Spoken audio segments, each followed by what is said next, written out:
Ini nomor hadis 757. Riwayat sahabat Abu Hurairah, nama aslinya Abdurrahman, sebelumnya adalah Abdul Uzza, masuk Islam berubah nama jadi Abdurrahman bin Sakhar. Mengisahkan tentang sahabat bernama Khalid bin Rafi Az-Zuraiqi. Oke, fokus. Falyarka fala taqum min ruku'ika hatta tatma'inna raki'an. Nabi mengajarkan kepada Khalid bagaimana cara sholat sampai kepada ruku. Saya potong saja sampai ke redaksi ruku supaya cepat. Kata Nabi, kalau sudah selesai dalam berdiri kemudian ruku. Fokus. Fala taqum, tapi jangan buru-buru bangkit. Awas, kadang bacaan belum selesai udah bangkit. Allahu akbar. Sami Allahu liman hamidah. Allahu akbar, Allahu akbar, Allahu akbar, Allahu akbar. Orang sholat 11 rakaat 1 jam, dia 23 rakaat 7 menit. Bagaimana gitu? Coba kita evaluasi pelan-pelan lah gitu kan. Ya. Lalu ruku, kata Nabi, ruku jangan buru-buru ruku. Nah, rahasianya jangan buru-buru ruku sehingga engkau tenang dalam rukumu. Apa tenang yang dimaksudkan di sini? Kita sambungkan ke hadis-hadis yang lainnya dulu. Saya minta satu orang untuk bantu saya. Siapa saja boleh ke depan? Mas Adi ya, yang pakai peci di antara yang paling ada, silakan depan. Udah lengkap semua, peci ada. Sarung cuma dipakai di Turki, hari sampai sini kembali lagi ke celana. Oke. Ya, salatnya menghadap kemana Mas? Kiblat. Ya betul, kiblat. Untuk lebih mudah ke sebelah sana aja ya, supaya terlihat dari beberapa yang lain. Baik, sebelumnya saya terangkan sebentar. Kita akan apa? Ruku ya. Jadi dari berdiri kita akan ruku. Nah, fokus baik-baik. Sebelah sini dulu Mas Adi. Mohon izin supaya di samping saya jelas. Teman-teman sekalian, fokus. Saat akan ruku, penting diketahui apa itu ruku dulu. Ya, ruku itu seakar dengan kata rakaatun, rakaat. Ruku, bukan sekadar bungkuk, tapi secara fikih seakar dengan kata rakaat. Artinya, kalau sudah dapat ruku, dapat 1 rakaat. Contoh, ini imam depan, saya makmum. Ya, atau misalnya, Mas satu lagi, siapa? Boleh maju? Apa-apa, maju aja. Mudah-mudahan yang maju masuk surga. Ya, setelah saya insya Allah ya Mas. Ya. Alhamdulillah. Nah, ini tahan dulu sebentar, tahan. Ini ruku Mas, ruku, Allahu Akbar, tahan. Nah, ini ruku, ini datang, terlambat. Mas Buke, nah tiba-tiba datang. Tenang. Pertanyaan pertama saya, kenapa Anda terlambat? Yang lain bisa tepat waktu, sedang sholat. Nah, jawab nanti sajalah sudah. Nah, ini ruku kan, sedang ruku, ini datang. Nah, saat ini datang, maka perhatikan hadisnya, ju'ilat innama ju'ilal imamu liyutamma bi. Imam itu jadikan untuk diikuti. Awas, fa idza raka'a falyarka. Kalau imam sudah ruku kita datang, maka langsung ruku. Ya, enggak usah baca yang lain-lain lagi. Takbir, takbir. Allahu akbar, langsung ruku. Jelas ya? Jangan baca iftitah lagi, tidak perlu baca Al-Fatihah lagi. Karena hadis yang mengatakan qiraatul imam qiraatul makmum. Orang yang mendapati imam ruku, maka bacaan imam sudah mewakili bacaan makmumnya. Kecuali kalau imamnya masih berdiri, izin mulai. Terus imam masih di awal, ya. Maka posisi sebelah kanan. Supaya benar. Imam masih memulai, ini masih memulai, maka ini bisa diikuti. Jadi ini baca Al-Fatihah, ini baca Al-Fatihah makmumnya. Jelas ya? Karena bagian dari rukun salat Al-Fatihah kita bacakan. Kalau bisa diikuti. Makanya imam kalau bisa jangan cepat-cepat bacaannya, berikan jeda. Bismillahirrahmanirrahim. Jeda, ikuti Bismillahirrahmanirrahim. Alhamdulillahirabbil alamin. Ikuti terus. Atau berikan jeda di akhir. Ghairil maghdubi alaihim waladdallin. Amin. Jeda sebentar. Berikan kesempatan walaupun cuma 3 ayat sampai Ar-Rahmanir-Rahim. Karena surat terpendek dalam Al-Quran itu 3 ayat. Al-Kautsar. Inna a'tainakal kautsar. Fasholli rabbika wanhar. Inna syani'aka huwal. Kalau sudah baca 3 ayat cukup. Tapi kalau imamnya sudah ruku, ini takbir langsung ruku. Jelas? Nah, kalau ini ikut ruku berarti sudah dapat 1 rakaat. Ya? Jelas ya? Tidak pakai tidak. Dapat 1 rakaat. Jadi begitu ini diikuti, ruku, dia sudah mendapatkan 1 rakaat. Misal, sholatnya subuh. Begitu sholat subuh, imam ruku. Ini langsung ruku. Nah, ini sudah mendapatkan 1 rakaat. Jadi jangan menambah lagi, jangan terlampau soleh. Ya. Jadi kalau sudah selesai, imam salam, ini ikut salam. Ya ingat, ini keterangan Nabi, sahabat mengerjakan, ulama mengerjakan. Antum Nabi bukan, sahabat bukan, ulama bukan. Jelas ya? Paham sampai sini? Baik. Antum silakan istirahat. Ya, antum di sini aja, persoalan kita belum selesai. Nah, sini dulu. Ya, tahan. Yuk kita mulai. Kalau sudah paham, ruku' sama dengan rakaat, dapat 1 rakaat, sekarang kita mulai teknis fikihnya. Ruku', posisi membungkuk dalam salat. Ada ke sebelah sini, Mas? Kita sepakat tadi kiblatnya ke sana. Ya, takbir dulu. Sini, bismillah. Ya, kita belajar sama-sama. Silakan. Takbir dulu. Allahu Akbar. Takbir dulu. Enggak usah ketawa, ulangi. Nah, ruku'. Mana takbirnya? Nggak apa-apa. Ruku, silakan. Nah, sekarang kita lihat. Perhatikan. Wa idza raka'a, jika beliau akan ruku, fakabbar, maka beliau mengucapkan takbir Allahu Akbar. 1. Ini takbir ini disebut dengan takbir intikal, takbir perpindahan. Jadi kalau imam sudah bacakan takbir, makmum pindah. Ya, jadi isyaratnya lebih kepada bacaan imamnya. Jadi kalau imam sudah katakan Allahu Akbar, pindah. Ya, jangan lihat fokus pada gerakan imamnya. Ini jadi persoalan nanti. Kalau lihat gerakan imam, jadi kacau salatnya.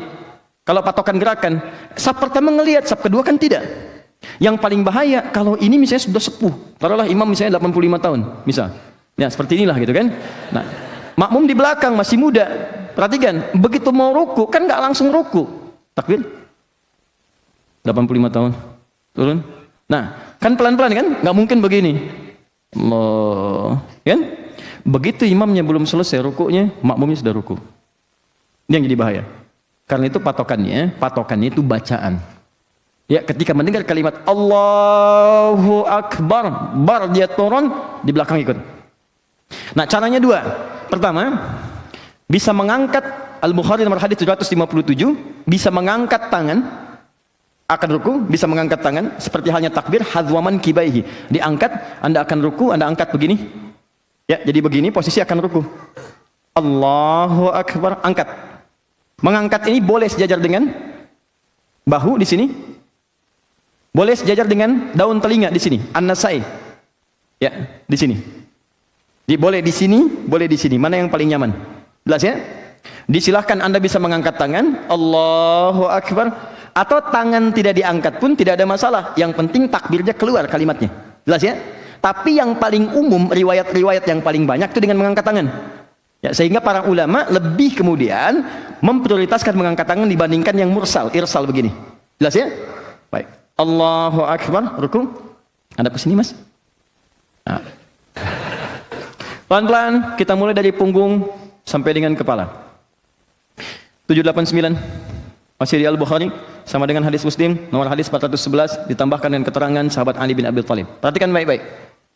Saat Nabi ruku itu, perhatikan kalimatnya, supaya lebih mudah saya gunakan bahasa Indonesia, maka punggungnya sejajar, lurus, sampai dengan bagian kepalanya, lurus. Mohon maaf saya, ini kan. Saya mulai dari punggung dulu ya. Ini. Kata sahabat Ali bin Abi Thalib, sampai-sampai, saking lurusnya, kalau ditaruh satu bejana yang dituangkan air di atasnya, itu tidak tumpah. Tuh, ini sempurna Mas, pertahankan ya. Sempurna. Bagus. Ya, tahan sebentar ya, saya jelaskan dulu sampai kita selesai baru pembangunan. Nah ini, ya. Jadi kalau ditaruh misalnya gelas, dituangkan, itu lurus. Nah ini bagus nih, segini Mas ya. Begini, tahan sebentar. Nah, ini satu. Jadi punggung dari bagian belakang sampai ke ujung ini lurus. Hati-hati, nanti saya terangkan dari sisi kesehatannya. Dan bisa diluruskan kalau Anda dokter ingin meralat, saya perkenankan. Jangan kalah sama sapi. Sapi, kuda, rukunya lurus. Silakan cek. Ya. Lihat sini, 1, sudah. Kepala, saya belum bicara menghadap kemana, kita luruskan dulu begini. Ya. Ada 2 pendapat, yang pertama menghadap ke arah tempat sujud, ke bawah. Ya, ini pertama. Yang kedua, jika Anda di depan Ka'bah, boleh mengharap ke arah Ka'bah, ke depan. Nah, ya, ini kan karena pakai peci aja, kalau enggak kan mohon izin ya, bisa lurus juga tuh. Baik, ini ke sini ya, enggak harus berlebihan, nah segini ya. Mohon izin, maaf, semoga Allah muliakan antum. Jelas ya? Nah, di antara ke depan dengan ke bawah, mana yang paling diutamakan? Yang paling diutamakan menghadap ke arah ke tempat sujud. Kenapa? Karena ketika Anda menghadap ke bawah, itu umumnya pemandangan akan sama semua tempat sujud. Kan ini fokusnya penghambaan.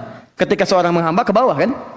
Yang kedua, ketika seorang menghadap ke depan, persoalannya, kadang-kadang yang dilihat itu bisa beda-beda, banyak pemandangan. Ka'bah ada tulisan, ada warna, ada orang. Nah, bisa terjadi seperti ini. Tuh, nengok kanan, nengok kiri gitu kan. Nah, ini jadi persoalan. Jelas ya? Ya kita fokuskan. Lihat sini. Sudah, ini sudah selesai. Jadi kalau saya katakan punggungnya rata atau membungkuk? Rata lurus ya. Sampai dengan kepala. Menghadap ke arah apa? Tempat sujud ya. Baik. Sekarang teruskan. Tangan. Telapak tangan diletakkan tepat di lutut. Mana lutut? Kepala, pundak, lutut, kaki. Ya. Fokus. Lihat sini. Bukan naik ke atas di paha atau turun ke betis. Karena ketika Anda naikkan atau turunkan, posisinya akan berubah. Seimbang sekali. Begitu disimpan di lutut, ini seimbang. Turunkan ke bawah, betis. Tuh.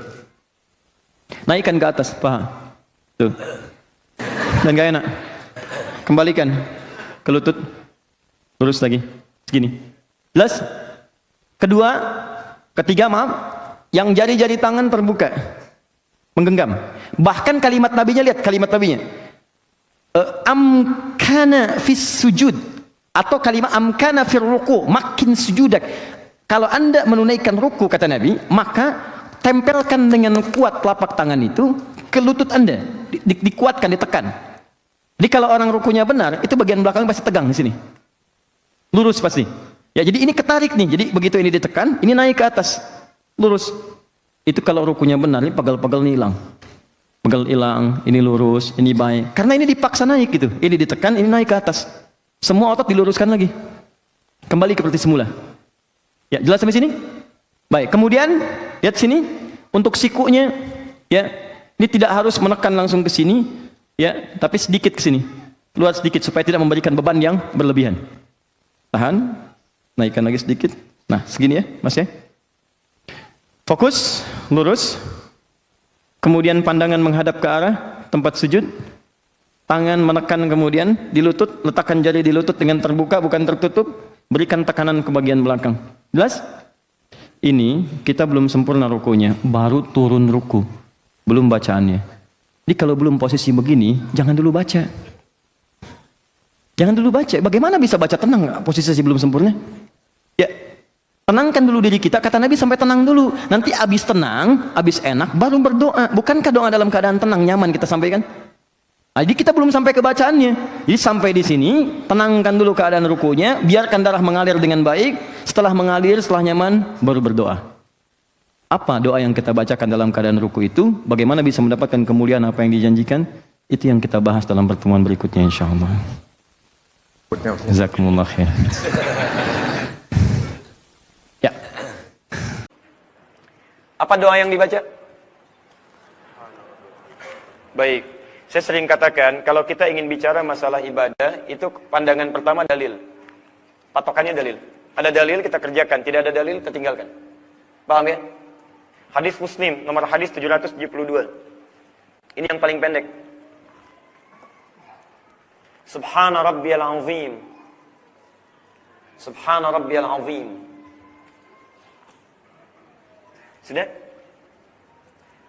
Itu doa yang pertama. Saya sebutkan yang paling populer saja. Berapa kali? 3 kali. Boleh 2 kali? Boleh sekali? Boleh 4 kali? Boleh 5 kali? Antum tuh enak sekali bilang boleh gitu kan? Luar biasa. Ulama itu ketika akan bilang boleh, itu mikirnya luar biasa. Kadang-kadang istikharah dulu, gitu kan? Istikharah dulu, macam-macam dulu, baru besoknya bilang boleh. Antum nih boleh. Masya Allah. Karena sebab boleh, nggak ada yang sempurna ibadah kita itu. La haula wala quwata illa billah. Tapi teman-teman sekalian, boleh kita memperbanyak bacaan Subhana rabbiyal azim. Sekali boleh, 2 kali boleh, 3 kali boleh, 4 kali boleh. Yang tidak tepat itu adalah membatasi bacaan sampai bilangan tertentu. Membatasi itu yang salah. Hadis membaca 3 kali boleh, sah itu, sah. Yang tidak sah itu adalah ketika membatasi, harus 3 kali. Ya, lebih dari 3 kali itu salah. Nah, itu yang tidak ada ketentuannya. Ya, tidak ada ketentuannya. Di An-Nasa'i ada 3 kali disebutkan. Syekh Al-Albani bahkan mentarjih hadisnya sahih. Diboleh kalau Anda ingin ucapkan subhana rabbiyal azim, subhana rabbiyal azim, subhana rabbiyal azim, itu boleh. Paham? Baik. Subhana rabbiyal azimi wa bihamdi. Boleh? Boleh. Benar tidak? Sahih tidak? Luar biasa. Masih dijawab aja. Alhamdulillah. Boleh. Sah. Sahih hadisnya. Sahih. Di An-Nasa'i ada, di Abu Daud ada, bahkan disahihkan oleh Syekh Muhammad Nasruddin Al-Albani. Ya, boleh subhana rabbiyal azim wa bihamdi. Boleh. Berapa kali? 3 kali boleh, 4 kali boleh, 5 kali boleh, dan seterusnya. Ya, yang tidak tepat itu membatasi harus 3 kali. Kalau tidak 3 kali itu salah. Itu enggak ada ketentuannya. Paham ya? Baik, pelan-pelan. Selanjutnya, yang riwayat Sayyidah Aisyah radhiyallahu taala anha. Ini sering dibacakan oleh Nabi. Kalau sering itu tidak harus selalu. Artinya sering kali dibaca Nabi. Yang lainnya pun benar. Dibaca Nabi juga. Tapi ini setelah ada satu peristiwa, ini yang sering dibaca oleh Nabi. Terdapat di Al-Bukhari nomor hadis 817. Bacaannya kata Sayyidah Aisyah, Subhanakallahumma wa bihamdika Allahumma ighfirli. Subhanakallahumma wa bihamdika Allahumma ighfirli. Pelan-pelan. Ada orang meninggal kita katakan baik. Ada lampu padam kita katakan sama, innalillahi. Betul, innalillahi sama. Di setiap musibah yang terjadi, bukan hanya meninggal saja, setiap musibah katakan innalillah. Satu kali padam lampu, Nabi mengajarkan pada Sayyidah Aisyah, kuli katakan innalillah. Lampu nyala katakan alhamdulillah. Tugas lampu padam dan nyala. Tugas kita belajar, padam katakan innalillah, nyala katakan alhamdulillah. Teruskan. Subhanakallahumma wa bihamdika Allahumma ighfirli. Itu bacaannya. Nah sekarang, pelan-pelan ya. Tidak banyak orang tahu bahwa bacaan-bacaan tadi itu Subhana rabbiyal azim, Subhana rabbiyal azim wa bihamdi, Subhanakallahumma wa bihamdika Allahumma ighfirli, itu adalah bacaan doa pembuka dalam ruku. Doa standar. Doa rukun. Belum termasuk doa yang masuk dalam rahasia salat tadi. Jelas ya? Awas, hati-hati. Saya ulang ya. Doa yang Anda bacakan Subhana rabbiyal azim, Subhana rabbiyal azim wa bihamdi, Subhanakallahumma bihamdika Allahumma ighfirli, itu baru doa standar, doa pembuka, doa rukun. Artinya ketika ruku, Anda bacakan bacaan dalam ruku dengan doa tadi. Tapi belum masuk kepada rahasia dalam ruku. Permohonan yang disebut fadlan dengan ridwan tadi. Anda belum mohonkan. Anda baru menyampaikan doa pembuka dalam ruku.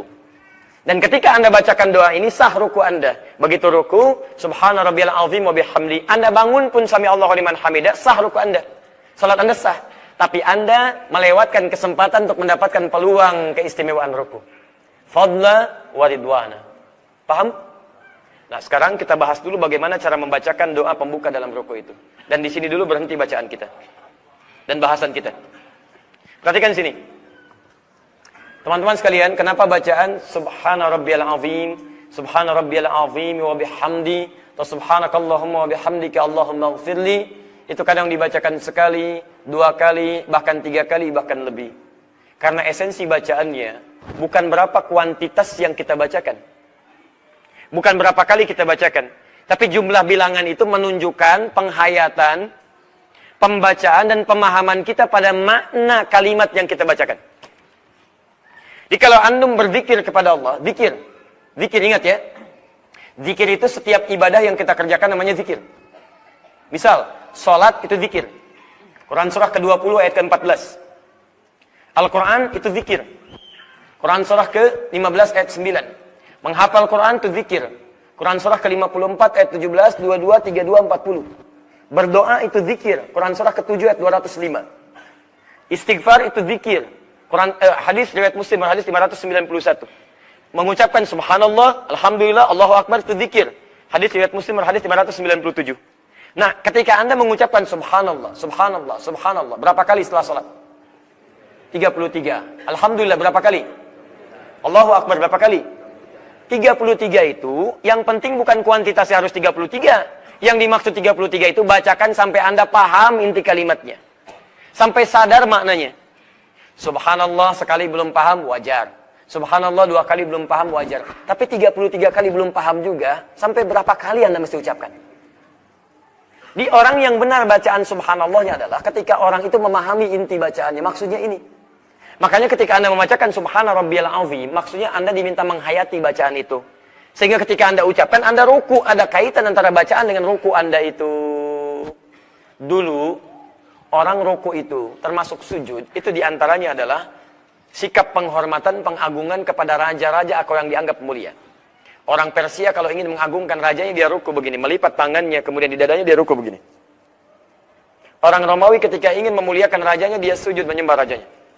Bagi kita, maaf, yang raja itu hanya Allah subhanahu wa ta'ala. Yang patut diagungkan hanya Allah subhanahu wa ta'ala. Yang patut diutamakan hanya Allah subhanahu wa ta'ala. Agung itu artinya utama. Agung itu prioritas. Kalau kita ingin menepikan yang lainnya yang tidak sebanding dengan Allah, maka kita katakan subhan. Yang agung, azim. Hanya Allah, Allah yang merawat saya, menyayangi saya, memaafkan saya, mengampuni saya, memenuhi kebutuhan saya. Rabbun, saya Rabbi, subhana rabbiyal azim. Kalau ada yang penting, Allah yang lebih penting. Kalau ada yang agung, Allah yang maha agung. Kalau ada yang merasa besar, Allah yang paling besar. Jadi ketika Anda ruku itu, Anda ingin menundukkan diri Anda di hadapan Allah. Dan Anda mengatakan komitmen kepada Allah. Ya Allah, mulai saat ini tidak ada yang paling penting di hadapan saya kecuali Engkau saja. Tidak ada yang paling agung kecuali Engkau saja. Tidak ada yang paling memberikan kontribusi pada hidup saya kecuali Engkau saja. Rabbun, merawat saya, mengampuni saya, memaafkan saya dan segalanya. Dan hebatnya Anda ucapkan kalimat subhan. Di semua doa ruku dibuka dengan kalimat subhan.